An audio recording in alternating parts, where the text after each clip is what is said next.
Kono doga wa Rosetta Stone no tekkyo de okure shimasu. Vous vous demandez très certainement comment ce beau jeune homme fait pour avoir un japonais aussi parfait. Eh bien, c'est parce qu'il utilise Rosetta Stone.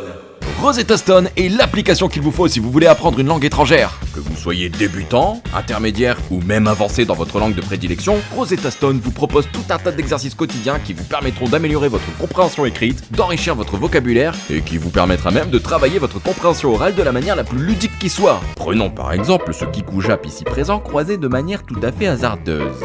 Grâce à Rosetta Stone et sa reconnaissance vocale, je peux désormais travailler mon accent en toute simplicité et ainsi me faire comprendre par tous les japonais natifs. Démonstration. 私はこの車を修理できると思います。私はこの車を修理できると思います。 Oui, grâce à son application complète et hyper intuitive, vous pourrez poursuivre votre apprentissage qu'importe l'endroit où vous vous trouvez. Les quelques minutes d'apprentissage quotidienne que propose Rosetta Stone vous permettront par exemple d'aller au Japon, sans ressentir une quelconque anxiété due à la barrière de la langue. Rosetta Stone vous fera travailler de sorte à apprendre des phrases de la vie de tous les jours, comme demander votre chemin, commander à manger, ou simplement discuter du beau temps et de vos passions. Et ce, dès les premières leçons. Ce qui vous permettra dans un premier temps de, comme moi, pouvoir vous en sortir dans un pays totalement inconnu en maîtrisant sa langue, mais aussi d'atteindre le plus haut rang du weeb existant. Lire un manga en français? Vrai weeb lit ses mangas en japonais. En plus, en ce moment, Rosetta Stone vous propose une réduction de 60% sur leurs abonnements Lifetime. Vous aurez donc le choix entre l'abonnement à vie sur la langue de votre choix parmi une sélection très diversifiée, ou alors un abonnement à vie comprenant absolument toutes les langues disponibles de l'application. L'occasion rêvée de devenir polyglotte. Cliquez sur le lien en description pour plus d'informations. Bon, alors, question. Vous faites quoi, vous, cette saison? Non, parce que, disons-le, mais cette saison, il y a beau avoir 86 animés à regarder, il y a quoi de bien en vrai de vrai? Oshinoko, The Elusive Samurai, Tower of God, 3 doigts suffisent à énoncer le plaisir du moment, comme dirait mon proctologue. Alors, j'ai bien tenté quelques séries en me basant sur ceux qu'on pouvait trouver parmi les plus populaires sur Crunchyroll, ce qui, en soi, n'est pas forcément la meilleure idée, hein. J'ai regardé Wisteria, que j'aurais pu kiffer si j'avais commencé les animés hier. J'ai regardé Alia aussi, qui, sans être transcendant, avait tout de même ses qualités.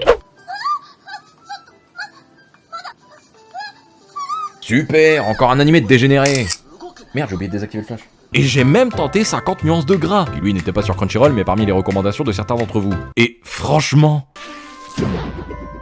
Je l'ai ajouté dans la liste de mes animés préférés. Mais avec le temps, vous avez été nombreux à me proposer un certain animé de cette saison. Regarde Maken, c'est une romance qui change beaucoup de tout ce qu'on a déjà vu.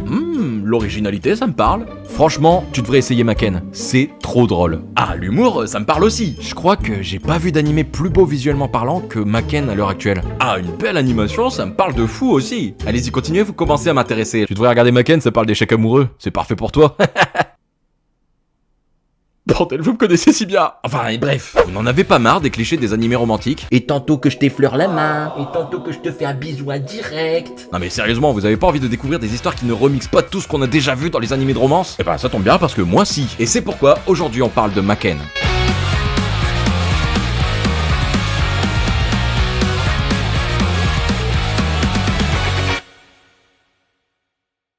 L'anime nous fait suivre Nokomizu, personnage très facilement identifiable puisqu'il n'a pas d'amis. Oui, comme 90% des personnes qui regardent cette vidéo, il est tellement seul dans sa vie que son principal passe-temps se résume à idéaliser les relations amoureuses à travers les mangas. Sauf qu'en vrai de vrai, les relations amoureuses de la vraie vie, vous savez celles où on doit bosser et payer des impôts à Skip, bah Nokomizu, il en a rien à foutre. Selon lui, l'intérêt de s'investir dans une telle relation n'a aucun sens vu que les couples qui se forment au lycée sont forcément voués à l'échec. Et il a pas tort. Combien d'entre vous ont terminé le lycée avec leur amour de jeunesse? Non, même pas en fait. Combien d'entre vous ont terminé le lycée tout court? Ah bah c'est ça la vraie question qu'on se pose, oui. Et inutile de mentir, je vous signale que weeb c'est un synonyme de déscolarisé en français. Et alors, quand tu vois ce héros qui dit les termes dès les premières secondes d'un animé censé être romantique concernant le côté éphémère des relations amoureuses interlycéens, quand tu vois ces paroles fatalistes accompagnées d'images de couple qui puent la niaiserie, quand tu le vois complètement seul sans que personne ne le remarque, bah tu te dis que t'as assez vu de romances japonaises kawaiinées dans ta vie pour comprendre que l'animé que tu t'apprêtes à regarder va tout faire pour contredire le héros de l'histoire que tu regardes en lui faisant vivre une idylle merveilleuse dans les épisodes suivants. Une idylle qui le fera changer d'avis sur l'existence du vrai amour et qui permettra par la même occasion de te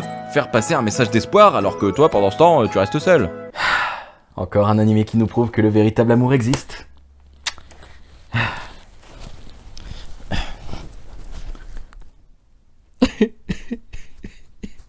Et à partir de ce moment-là, 5 petites minutes suffisent pour comprendre que Maken n'est absolument pas ce genre d'animé. Bah ouais, parce que après le monologue déprimant de Nokomizu, l'animé nous montre très clairement que ce mec a raison au final. Il se retrouve au restaurant, seul, mais ça je pense que j'ai pas besoin de le préciser, va chercher à boire, et finit par tomber sur cette fille aux cheveux bleus qui se fait giga friendzone sous ses yeux. À tel point que le mec envers qui elle a des sentiments n'hésite pas à se barrer en courant une fois la friendzone effectuée. Cette fille, c'est Anna Yanami, une camarade de classe de Nokomizu qui, après s'être fait capter dans un moment extrêmement gênant par ce dernier, voit en cette opportunité une occasion de vider tout ce qu'elle a sur le cœur. C'est pourquoi elle choisit d'aller parler de ses problèmes à Nokomizu. Elle lui raconte toute son enfance avec le mec qu'elle aime, elle lui explique qu'ils étaient faits l'un pour l'autre, elle s'enfile un plat de frites entier pour le réconfort. En même temps, venant d'un animé qui s'appelle Maken, comme les frites McCain, la boucle est bouclée, j'ai envie de dire. Et je ne parle pas de la boucle de ma ceinture, hein, qui pour le coup, elle reste bien ouverte. Ah bah c'est la saison des barbecues pour tout le monde. Et c'est à ce moment que tu comprends que Yanami est ce qu'on appelle plus communément une Osanana Jime. En français, ami d'enfance. Un élément sans grande importance, me direz-vous. Et pourtant, quel est selon vous le point commun de toutes les amies d'enfance dans les animés romantiques?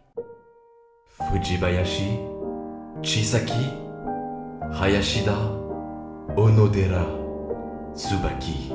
Oui, ce sont toutes des perdantes. Et Yanami fait désormais partie de ces perdantes. Ces filles qui aiment un garçon depuis très longtemps, mais qui n'ont pas été choisies par ce garçon en question. Et c'est en comprenant ça que tu comprends tout le principe de la série au final. Épisode 1, Nokomizu rencontre une fille qui se fait friendzone par le mec qu'elle aime. Épisode 2, Nokomizu rencontre une autre fille qui se fait friendzone par le mec qu'elle aime. Épisode 3, Nokomizu rencontre encore une autre fille qui se fait friendzone par le mec qu'elle aime. Nokomizu va en fait se retrouver à côtoyer les perdantes des animés romantiques. Vous savez, celles qui en général font partie d'un triangle amoureux, mais qui finissent par se faire jeter comme des malpropres. Et ben là, on en a 3. Et je vous avoue que même si au départ j'étais dubitatif, bah c'est marrant de voir comme malgré l'impression de répétitivité du scénario et tout le non-sens qui l'englobe, l'animé arrive tout de même à élaborer un véritable fil rouge qui parvient sans cesse à te faire attendre l'épisode suivant. Par un concours de circonstances, Nokomizu va se retrouver à côtoyer ses filles contre sa volonté, à manger avec eux toujours contre sa volonté, à devoir écouter leurs peines de cœur encore et toujours contre sa volonté. Et toi dans tout ça, tu peux pas t'empêcher d'être intrigué à l'idée de savoir comment ce mec qui s'en fout absolument de toutes ces histoires d'amour va faire pour se sortir de ce quotidien qu'il a toujours tenté de fuir. Et du coup,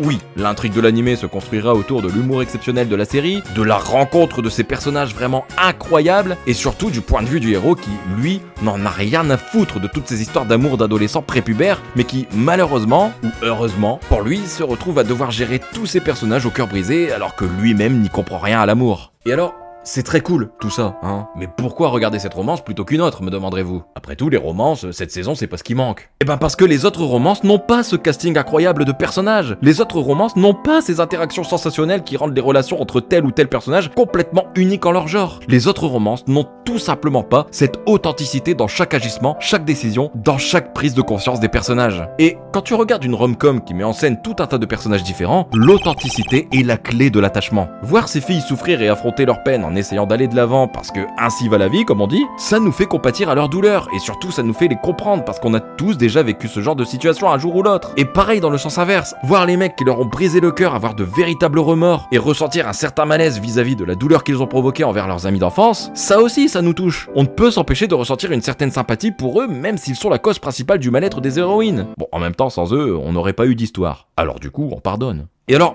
quand tu t'aperçois de ça, quand dès le premier épisode tu commences déjà à t'attacher aux divers personnages de la série, bah tu te rends compte que l'animé n'est pas du tout comme tu l'avais imaginé. Qu'ici, contrairement aux nombreux animés qui sortent cette saison, les héros ont un cerveau qui leur permet vraiment d'avoir de vraies interactions pour le coup. Et si vous voulez mon avis, il y a des animés de cette saison qui devraient prendre exemple, hein.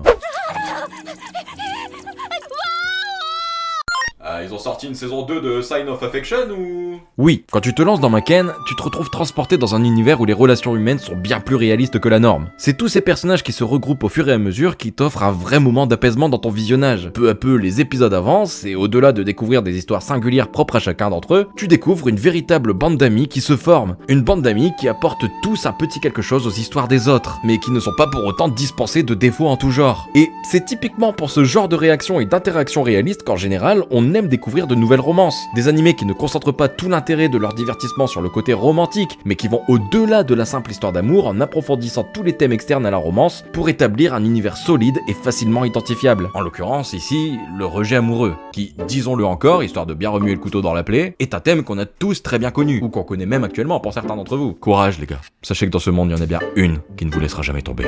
Ça, c'est bien vrai. Alors, j'aime pas cette vanne. Le thème du rejet amoureux, il est assez large pour pouvoir en exploiter toutes les résultantes qui en découlent. Et ça, l'animé l'a bien compris. Toutes les phases de cette sale expérience sont exploitées à la perfection. On passe de la peine de cœur, au déni, à l'acceptation, et même à la reconstruction. Voir Yanami essayer de faire comme si tout allait bien alors qu'elle est contrainte de passer l'entièreté de son temps avec son crush qu'il a rejeté et sa nouvelle copine, c'est drôle, mais c'est aussi une vision qui nous fait du mal. Voir la fille athlétique bronzée essayer de noyer le chagrin de son râteau en s'enfermant dans une activité qui lui permet de se vider la tête, en l'occurrence le sport, c'est inspirant. On s'est tous déjà enfermés dans quelque chose après une rupture ou un râteau. Ou alors on a déjà tous enfermé quelqu'un dans quelque chose après une rupture ou un râteau. Et voir la naine asociale et hyper timide oser affronter ses peurs pour obtenir ce qu'elle souhaite plus que tout, bah c'est juste hyper touchant en fait. Et chaque épisode ne fait que prouver encore plus la raison du pourquoi on adore chaque personnage qui se présente à nous et l'atmosphère qu'ils apportent avec eux tout au long de l'animé. C'est sain, c'est bienveillant, c'est touchant, c'est sain, c'est mature, c'est drôle, c'est communicatif et surtout, c'est sain. Non, y a pas de faute d'orthographe. Ouais, parce que ce qui est fascinant ici, c'est que la série parvient à mêler son atmosphère romantique à tout un tas de genres divers et variés. Il sait être dramatique quand il le faut, il sait être touchant quand il le faut aussi, et franchement, il arrive même à être drôle parfois. Souvent même. Dites-vous que chaque semaine, je rigole plus devant cet animé que l'autre animé avec les cerfs, là. L'animé a cette particularité de jouer constamment sur l'inattendu. Un jour, tu te retrouves dans un restaurant à assister à la pire des friendzones qui soit, puis peu après, tu te retrouves dans la salle du club de littérature où on t'indique clairement de ne pas toucher au livre de Mishima, et finalement tu comprends pourquoi.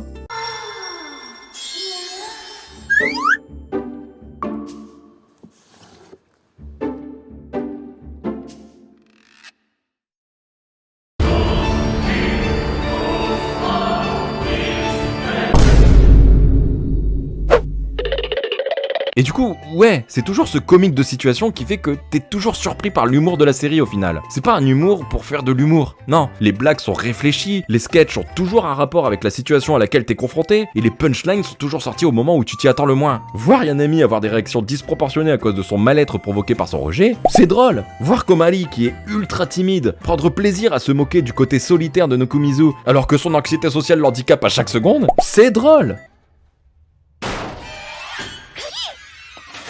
生徒会はいつも見てるから。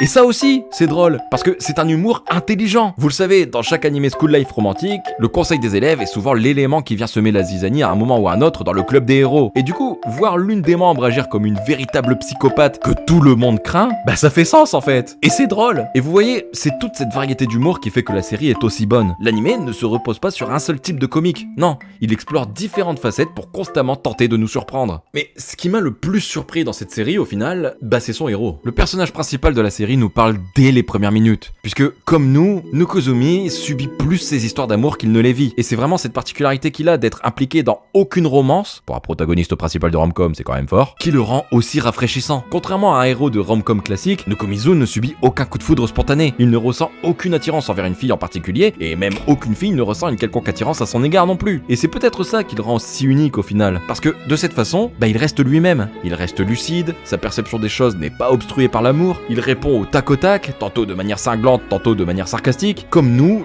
il observe en tant que personnage spectateur de toutes ces romances niaises qui l'entourent. Il analyse les situations auxquelles il se retrouve confronté, et il agit dans son intérêt, celui de résoudre une situation le plus vite possible, afin de ne plus y être mêlé. En fait, c'est un peu le Ayano Koji des rom-com, hein. Ça m'étonnerait pas qu'un jour vous voyez apparaître tout un tas de vidéos. Comment éviter la friendzone comme Nokomizu. J'attends ces vidéos avec impatience, sachez-le. Nokomizu est ce genre de protagoniste qu'on aime suivre dans les rom-com. Il n'est pas trop passif, il n'est pas trop actif non plus, il ne se laisse pas faire. Quand il a quelque chose sur le cœur, il passe pas par quatre chemins et dit clairement les choses. Et surtout, bah il apprend constamment. Ce sont ses observations constantes qui le font évoluer. Il devient peu à peu un véritable soutien pour les filles qui se sont fait jeter, comme pour les mecs qui les ont jetés. Et c'est vraiment cette sympathie qu'il dégage et cette innocence, entre guillemets, qui fait qu'on s'attache à lui très rapidement au final. Et vous voyez, on sait tous, à un moment donné, que lui aussi va finir par vivre une romance. Mais le fait de ne pas se concentrer sur sa romance à lui dans les premiers épisodes, pour plutôt se concentrer sur sa psychologie, sa découverte d'un univers qu'il ne connaît absolument pas, c'est juste ça en fait qui annonce une bonne romance. Une romance réaliste, sincère est complètement authentique. Et voilà pourquoi, selon moi, l'anime est si bien noté. Pourquoi il arrive autant à se démarquer malgré son thème vu et revu? Parce qu'il prend à cœur de bousculer les codes et de créer une histoire à laquelle on peut s'identifier, que ce soit de par son réalisme visuel. Je veux dire, regardez ça! Ils ont même modélisé l'option tétanos des lycées miteux où on a tous passé notre scolarité. Mais aussi et surtout de par son réalisme émotionnel, les interactions, les émotions et la découverte de véritables sentiments humains. Le problème, c'est qu'en Big 2024, t'as beau écrire une romance parfaite, j'ai l'impression que si t'intègres pas des scènes malaisantes et inutiles dans ton récit, t'es pas un vrai mangaka, bordel de la calotte de ses morts.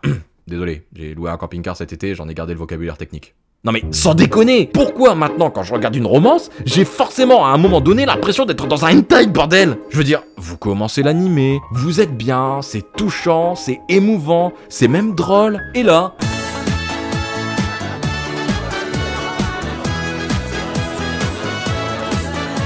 Alors oui, on va te dire que c'est pour exprimer le côté fougueux de la jeunesse à travers la découverte de la sexualité chez les adolescents prépubères en quête d'émotions fortes. Alors que pas du tout. On sait très bien que c'est pour vendre les Blu-ray, bande de vislards. Mais vous voyez, ce qui est dommage, c'est que ce passage dans le local de sport, c'est vraiment ce qui a failli me faire stopper la série. Je pensais vraiment à l'issue de cette scène qu'on allait tomber dans ce genre d'animé harem sans queue ni tête. Enfin, sans queue, si, justement. Et à cause de ça, cette scène, elle aurait pu me faire passer complètement à côté d'un animé exceptionnel. Et c'est pour ça que je trouve sincèrement que l'animé n'a pas besoin de ce genre de scène qui ne fait que nous sortir du récit poignant initial en fait. Vraiment, expliquez-moi à quoi sert réellement ce genre de scène. Elle n'apporte rien du tout. C'est même pas drôle puisque c'est vu et revu. C'est même pas intéressant puisqu'elle arrive à un moment où les personnages ne sont même pas encore développés. C'est juste chiant et inutile. En fait, cette scène, elle est exactement comme les stories des influenceurs qui disent qu'ils ont chaud en pleine canicule. Ils se sentent obligés de le faire, mais on pourrait totalement s'en passer. Oh la team, j'ai chaud, c'est une dinguerie, vous pouvez pas imaginer. Ah ouais, non, j'imagine pas bien là, non. Bref, voilà ce qui conclut cette vidéo, j'espère qu'elle vous aura plu, que j'aurais pu vous donner envie de regarder l'animé si c'est pas déjà fait, sauf qu'avec vous, vous êtes des rapides, alors c'est sûr que c'est déjà fait. Avant de vous laisser, juste pour vous prévenir que je vais prendre 2 semaines de vacances, parce que là, je vous avoue que j'en ai vraiment besoin, en fait. Et vu qu'actuellement, c'est la période des congés, j'ai vraiment envie de prendre 2 semaines complètes pour moi, en fait. Non, parce que je vous avoue que pour être totalement honnête avec vous, les dernières vidéos que j'ai produites, j'en suis pas totalement satisfait. Et je vous jure que quand je les regarde, je ressens vraiment que ce soit en termes d'écriture ou de montage, que je peux faire 100 fois mieux. Donc là, voilà, j'ai 2 semaines de vacances, je vais prendre 2 semaines pour vraiment écrire ces vidéos sans avoir une restriction au niveau du temps, et puis ça va me permettre de prendre de l'avance et arriver en septembre avec des vidéos de fous furieux. Bref, j'ai plus rien à ajouter du coup, juste qu'on se retrouvera dans 3 semaines au lieu de 2 du coup. Bref, d'ici là, reposez-vous, faites-vous plaisir, c'est important aussi. Moi, je vous attends sur le Discord, parce que je serai sur le Discord pendant 3 semaines quand même, je vais pas totalement vous laisser, je tiens à vous quand même. Et en attendant, pour ceux qui sont sur YouTube, je vous laisse, je vous fais des bisous, et je vous dis à très bientôt pour une prochaine vidéo. Ciao.